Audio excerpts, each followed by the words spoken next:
Look down. There's probably one within reach right now. On your jacket, your bag, your jeans.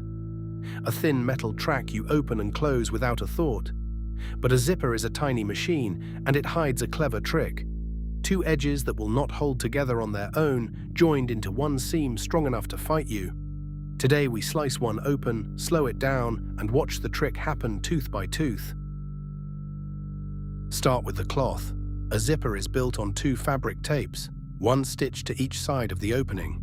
Along the inner edge of each tape runs a row of little teeth. On a coil zipper, it's one long spiral of plastic instead. Either way, the teeth are not random bumps. Each one is shaped the same, a rounded hook rising from the top and a small hollow scooped into the bottom. That shape is the whole secret. Hold on to it. Now meet the slider, the little tab you pull. It looks simple, it isn't. Inside that small metal shell are 3 openings and a wedge. At the top, 2 separate channels. At the bottom, they merge into one. Picture the letter Y carved in metal. The 2 teeth tracks feed into the wide top of the Y. The single seam comes out the narrow bottom. The slider does no thinking, it just funnels. But that funnel is where 2 tracks become one. That wedge in the middle has a name worth knowing. It's the median bar, a thin diamond of metal splitting the Y. As you pull the slider up to close the zipper, the 2 rows of teeth ride toward it from opposite sides. The wedge guides them. It tilts each tooth at just the right angle, lining the hook of one against the hollow of another. Nothing snaps yet. The wedge only aims. It sets up the moment where the teeth finally bite.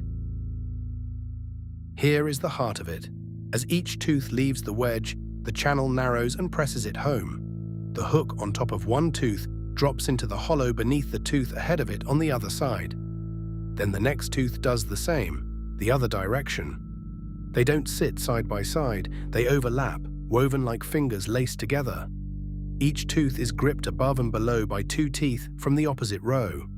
One pull, dozens of tiny locks. So why won't it just burst open? Pull the 2 sides of a closed zipper apart and you're not fighting one joint. You're fighting every tooth at once. Each interlock shares the load, spreading the strain across the whole row. A force that would rip one pair apart is divided among 40. That's the quiet genius.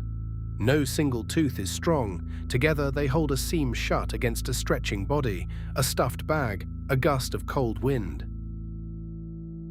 Now run the slider the other way, and the same machine works in reverse. Remember the Y.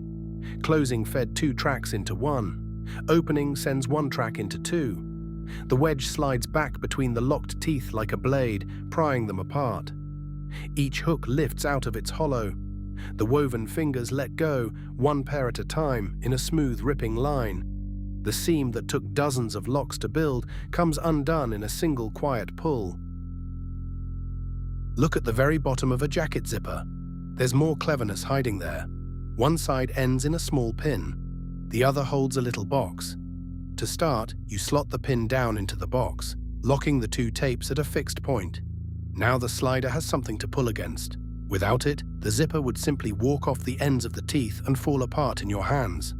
The box and pin give the machine its anchor. But what keeps a zipper from creeping open on its own? On many sliders, the answer hides in the pull tab. When you let the tab fall flat, a tiny pin called a pawl drops down between the teeth and wedges there. It pins the slider in place. Lift the tab to pull, and the pawl lifts too, freeing the slider to move. It's why your bag stays shut on a bumpy ride, and why a quick tug always sets it loose again. Now you can see why a zipper fails the way it does. Snag a thread in the slider, and the funnel clogs. Bend one tooth out of line, and its hook misses the hollow, so the seam splits behind the slider even as you close it. A coil zipper can often heal. Squeeze the slider gently, and it reseats the spiral. The teeth were never broken, they were just no longer aimed. The machine forgives as long as the shapes survive. Think about what that pull actually does. In one smooth motion, your hand drives a small wedge that aims, tilts, and locks 50 separate parts into a single tight seam, then can undo everyone in a heartbeat.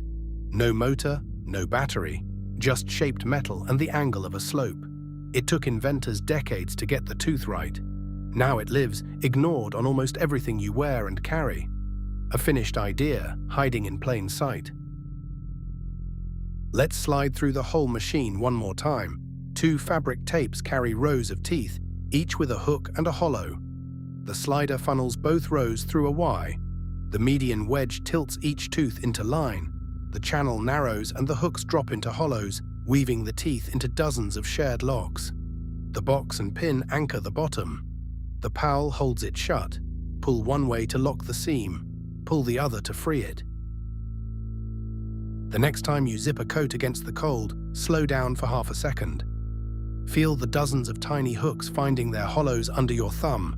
A whole machine, working perfectly, asking for nothing. That's the Cutaway. We'll slice open another one soon.